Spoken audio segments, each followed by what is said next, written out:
Hey, welcome back to my channel, and today we're going to be talking about some red flags that clients need to be on the lookout for when booking with a new stylist. So if you want to learn how to not get scammed, make sure that you watch all the way throughout this video. Make sure you subscribe and like, and let's go ahead and jump on into it.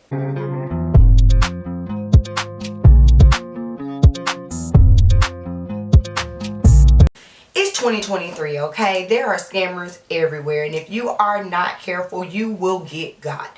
I want to keep you all from getting got, especially because a lot of us now are finding our service professionals on Instagram or Facebook groups or through TikTok, and you want to make sure that who you are dealing with is going to be reputable and not mess up your hair. So, what are some things that you should be looking out for? When searching for a beauty professional online, you need to make sure that they have a reputable online presence. Most people have a Facebook or Instagram dedicated specifically to whatever services that they offer. So go and stalk that page. Don't just book with someone, especially don't send a deposit with someone that you haven't checked out their page consistently. Some things to look for when you are looking on someone's page to shop with them. One, you should be looking for how long they have had the profile and how many pictures they have on the profile. Please don't trust any profile that only has 5 pictures and has only been around for 3 months. Even if they are a new stylist, they should have more than 5 pictures if you want to really support and shop with them, just to make sure that you're not getting scammed. I'm not talking about someone who's your friend, but like someone who you're just finding online. Another thing to look for when you're looking on their profile is their background. Is their background semi-consistent? Now, this can be tricky. If you look on my Instagram, there are periods where I have varying backgrounds because I am a military spouse and I do travel and move a lot. However, there should be a span of the same background for a few pictures in order for it to look trustworthy. It's not every picture shouldn't have a new background, which shows inconsistencies and may even show that these pictures are stolen. So just be on the lookout for that. You should start to see a repeat.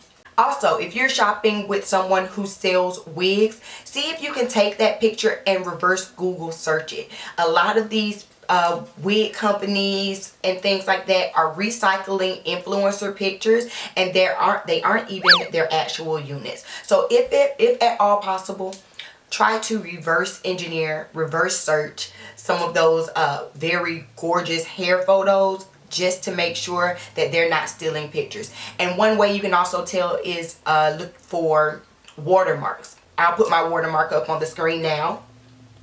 This is what a watermark looks like, and sometimes you will see them on pictures, and to the untrained eye, you wouldn't notice it. You just really like the wig picture, but be on the lookout for that. If the watermark does not match the branding of the profile, red flag. Number 2, if you do not want to get scammed and you want to catch red flags, make sure you read a stylist's policies on their website. Most stylists now have you booking online through a website. Read the policies, you guys.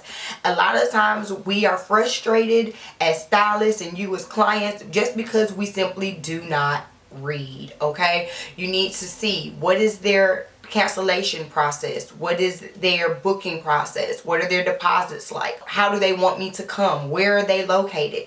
Even if they don't have their address directly on their website and you have to get that before your appointment, they should at least be able to tell you how soon you will get the address and what area they're servicing. These are things that are very important to look out for. Read their policies frontwards and backwards. For me, it is a red flag if you require a non-refundable deposit, but you don't have policies and procedures on your website. I don't know who or what I'm sending this money to. I don't know what the stipulations are, because just because you say send a deposit, is it refundable? Is it not refundable? What if you cancel my appointment? Then what happens?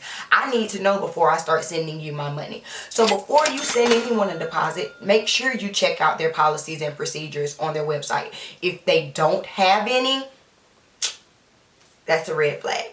Another red flag is if you have to go and sit in someone's chair halfway done. Y'all know what I mean. I'm coming for a silk press, but you want me to come shampooed and blow dried? Well, then what are you doing? I'm not talking about braiding services because they're a little bit different, even though the braiders I go to include shampoos in their services, but you know, whatever. That is a little bit different. But if you're going to a stylist for a normal hair service, it is a red flag if they want you to come shampooed and conditioned already. Someone who cares about the integrity of your hair and scalp wants to see your hair in its natural state when you come and sit in their chair. They don't want you to, they want to know what you use for shampoo and conditioner, and possibly, you know, offer treatments and things like that to make sure that you are getting everything that you need. So stop going to people that just know how to style hair. Start going to people that know how to treat hair. Another red flag for clients when looking for a hairstylist is, what is their social media presence like? I know that we all think that everyone is our friend on social media, but if a stylist or beauty professional has a professional page where they are promoting their services, their products and things like that, it is a red flag if they are posting a whole bunch of their personal business on that page. Now, I could be in the minority when I think like this, but hear me out. If I'm going to someone and I want a professional service, I don't want to know about them clubbing on Saturday the night before my appointment. I want to see their work and how it looks. I also don't want to see them on their story ranting and raving about the last client that came in their chair and how aggravated they are to do the services that they are, you know, tasked to do. Those are red flags. That to me lacks professionalism. So if you are following or going to a stylist who does things like that, and then they turn around and talk about you on their story or show you some lack of professionalism, do not be surprised. They showed you who they were from the beginning. Another major red flag, in my opinion, is if you go onto a stylist booking website and there are no prices on the site. Now, what I do want to make sure clients understand is that prices on websites for hair services or beauty services in general tend to be quotes. What a quote means is that it's a starting price, a base price, based on the things that they might have to do for you specifically in your service. The price may increase a little bit because your hair might be, you know, down to your back. It might be super thick. Things like that. It's completely reasonable for the prices to maybe change a little bit from what they have on the website.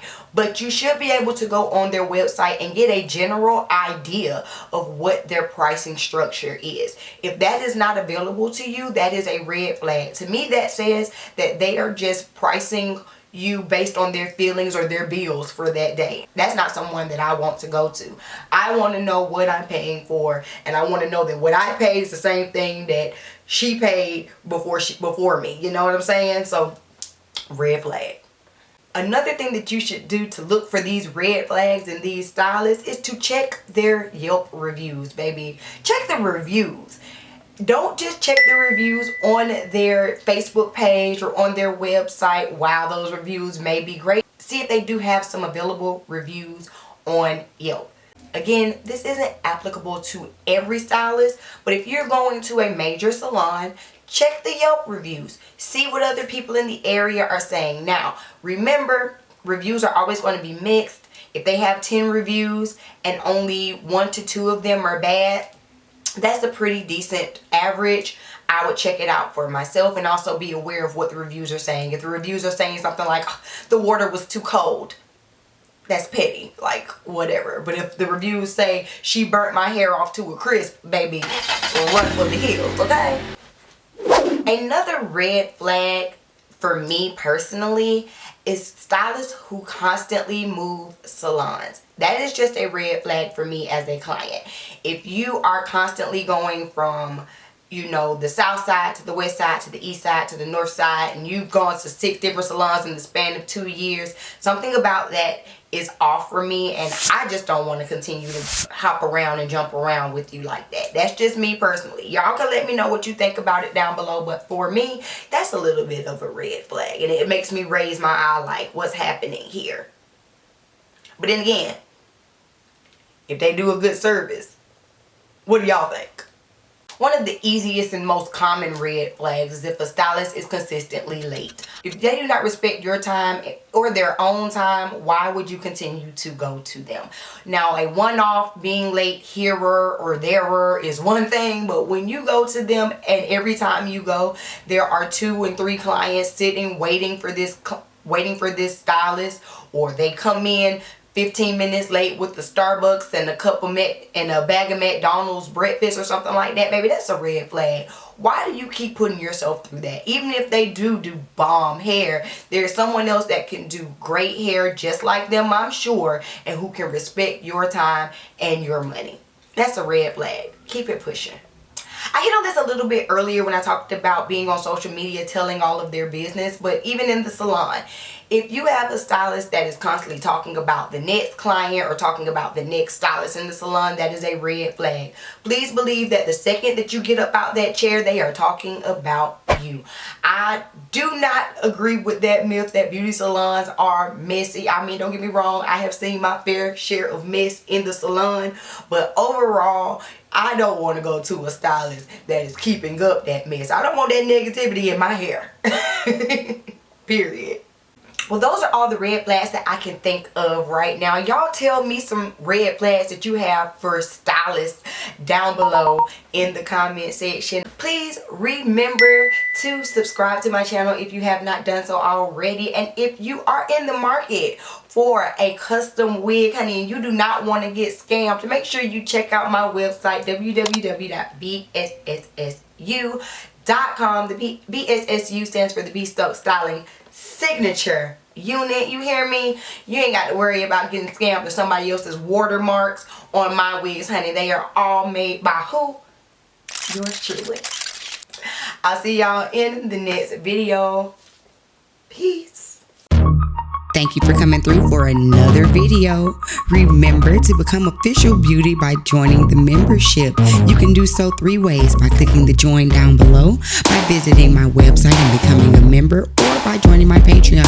Or just stop by my website and see what's going on, from booking appointments to buying products or booking dance classes. Shout out to the official beauties, my members already on the channel. Thank you so much for your support. And to everyone else, don't forget to follow me on all socials, links in the D box. I'll see y'all in the next video. Peace.